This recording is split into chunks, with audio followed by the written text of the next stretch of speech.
What's up guys, welcome back to another video. Today we're going to be testing native refresh rate and how much battery does it actually use in Pokemon Go. If you don't know what refresh rate is, it's pretty much how many frames a second are on your screen every single second pretty much. The higher the number is, the smoother your gameplay experience will be. Normally Pokemon Go will take your phone's refresh rate, majority of phones are 60 Hertz refresh rate, and it'll use half of that refresh rate. However, now you can come into your settings, scroll down and come to advanced settings and check off native refresh rate, which will unlock your phone's native refresh rate. So if your phone's 60 Hertz, you will play at 60 Hertz. If your phone is 120 Hertz, you will play at 120 Hertz. Now this makes the gameplay so much smoother. I don't know if you guys can see that, but if you check it on, you'll know the game is just so much more enjoyable. However, a lot of people have had concerns of how much extra battery life does this setting use. So today we're out in the field, we're gonna be testing this actual feature, finding out how much it actually uses. So a couple things for this test. First of all, my mom's here. Second of all, we're doing this in the car because we're able to control the temperature of the room. We're at about 22 degrees Celsius in the car right now, so we're not going to change that for the whole test, but that doesn't affect the battery life as well. We have 3 different phones. First of all, my mom will be testing with her phone.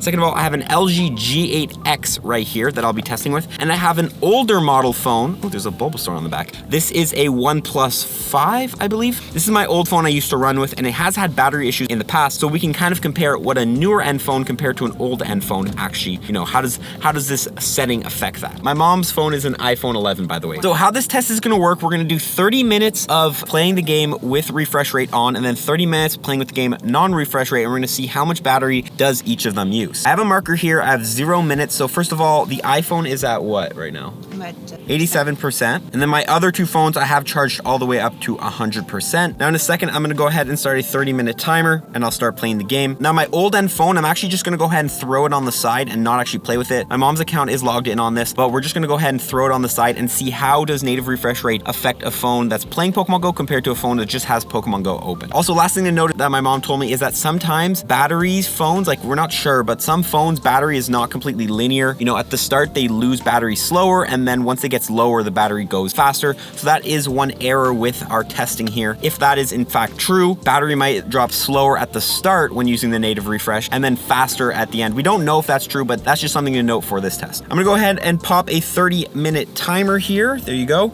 And now we're just gonna go ahead and unplug, I don't know if you guys can see that, both of the power there. And now pretty much, I'm gonna go ahead and throw this phone just over here to the side. That one will be running. And then we're gonna go ahead and play with this phone right here. Now the Mountains of Power event just started, so we're gonna go ahead and play that event. I'm actually gonna be recording another vlog right now while doing this vlog. So we're gonna go ahead and do that, and in 50 minutes, I'm gonna check up with you guys on how much battery both of our phones have used, and we'll make a little tally on that. Okay guys, we are about at the 15-minute mark, 16-minute, I went a bit over by accident. So I'm gonna go ahead and mark on this right here, so 15 minutes. The iPhone is at what now? You have to double check. 84%, so down 3. The LG, my phone is at 96, so down 4, and then down 5 for the OnePlus. So so I win.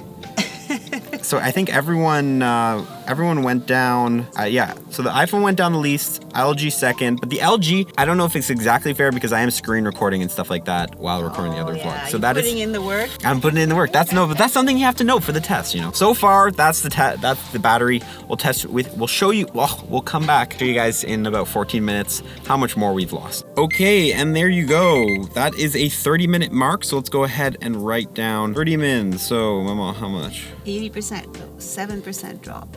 80%, so she lost 70%, 7%, sorry. I'm at 89, and then the OnePlus is at 82. So definitely lost a lot more on the older generation of phone there. So now I'm just gonna come into the settings here, go to the bottom, advanced setting, refresh rate has been turned off. I'll turn it off on the other phone. We're gonna go ahead and play for another 15 minutes. I'll give you guys an update, and then we'll play for 15 minutes after that. And we'll end up seeing the comparison of how much battery we end up actually using.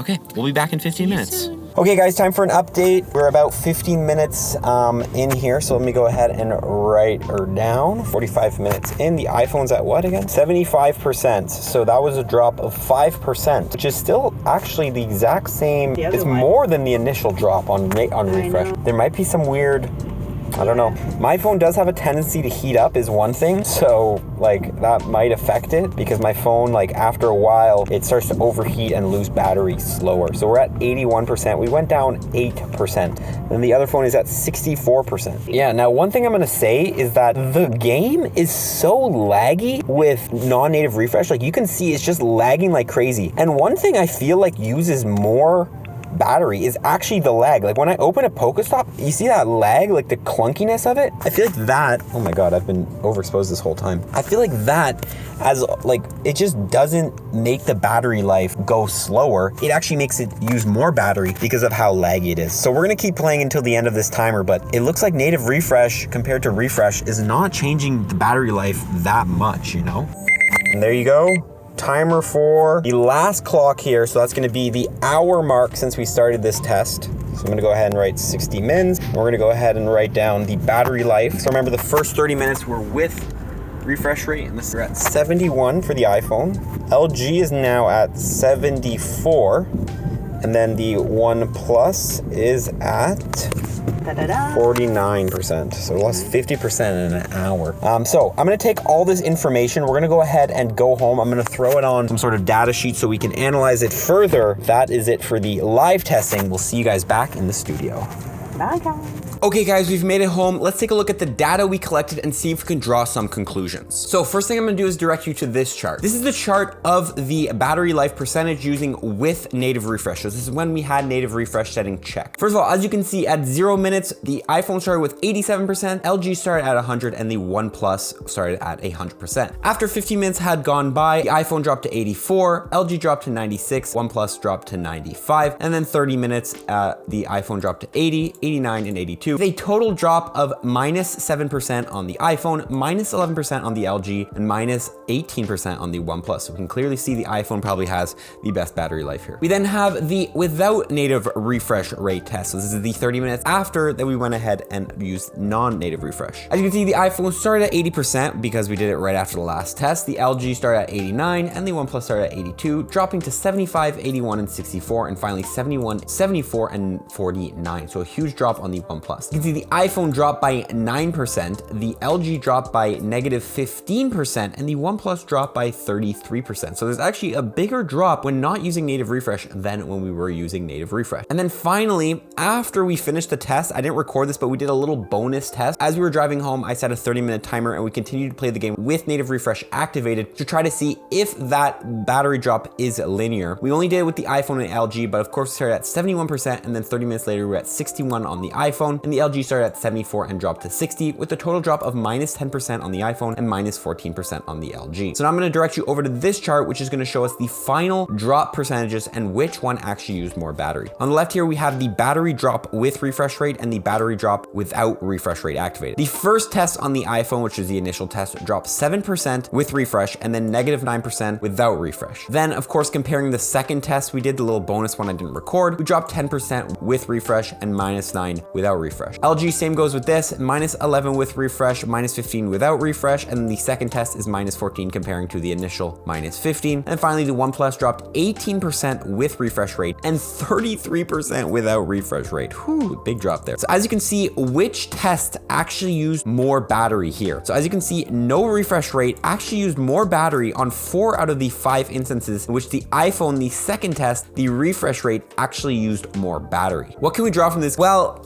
it's confusing, you know? What I'm seeing here is that with native refresh rate activated, you're actually using less battery, except for this one iPhone test. I think the reason this might be happening is because the game is more laggy, I find, when you have native refresh rate not activated, and everything is more clunky, and I feel like the phone has to do more of a job to project the game smoothly to you, and it's continuing to try to project the game smoothly to you while being clunky and limited on those refresh frames. Now, obviously this test we did right here is like, it's really small. We did 30 minutes with, 30 minutes without. Like, this would have to take more longer testing to find out. But from my initial testing here, I have found without using refresh rate, sometimes you actually end up using higher battery. I'm gonna say one more thing I think that might have messed up our test is the fact that as you use phones for longer, they do heat up, which ends up using the battery life faster. I think the reason the LG used minus 14 compared to minus 11 on the first refresh rate test is because my LG, this one right here, tends to heat up a lot. And once it's heating up a lot, that's when the battery starts to go down. So I think a lot of this testing is hard to do because as you use the phone more and more, your phone battery gets hotter and ends up using more battery. All in all, the conclusions I'm gonna make from this video is not even about the battery life, and I'm just gonna say that a refresh rate is definitely something worth having just because of the gameplay experience. When I was not using refresh rate in that testing, my gameplay experience was just absolutely terrible. Things were super slow, clicking on things, catching Pokemon, there was like a huge delay. Checking IVs, the IVs would pop up so slow. So unless native refresh rate, when you use it on your phone, because I recommend you guys test it with your phone because every phone's gonna be different, unless it uses ×5 the amount of battery, I recommend having it checked off just because of the smoothness of the gameplay experience. Playing without refresh rate, now that I've played with refresh rate, insanely different, and I would never switch back to non-native refresh rate, even if it used my battery more and more. I recommend just getting a good power bank, plugging into your phone whenever you go play Pokemon Go. Pokemon Go takes a lot of battery in the first place, so you should already have one. But playing with refresh rate is definitely gonna be worth it no matter how much battery it uses, unless it's like you play refresh rate and then like 5 minutes later your phone's dead kind of thing. As long as you have a decent phone and you can still play for like an hour with refresh rate without charging, I recommend it running. I will do more offline tests here as I play, maybe seeing how much battery ends up using, maybe when I go out sometimes, and maybe add some of that information into the pinned comments of any other future tests. And if you've ever tested this yourself, feel free to drop in the comment section below how much battery did refresh rate use compared to non-native refresh rate, so we can kind of get an idea of how much more it uses. I think it's really just gonna depend on the phone you have. I think lower end phones are gonna end up using a lot more battery when running native refresh rate compared to the higher end phones. Adding that native refresh rate won't really make a big difference. Then also there is the fact of the matter is, are you actually going from 30 FPS, 60 FPS, or are you going from 60 to 120 FPS? Because remember, usually Pokemon Go halves the refresh rate when you don't have native refresh rate activated. That's it for the video, guys. I would love for you guys to comment below your findings of this, and are you gonna keep playing Pokemon Go with native refresh rate or not? We're gonna see you all in the next one, guys. Enjoy the rest of your day. Follow for more tips, everyone. Peace.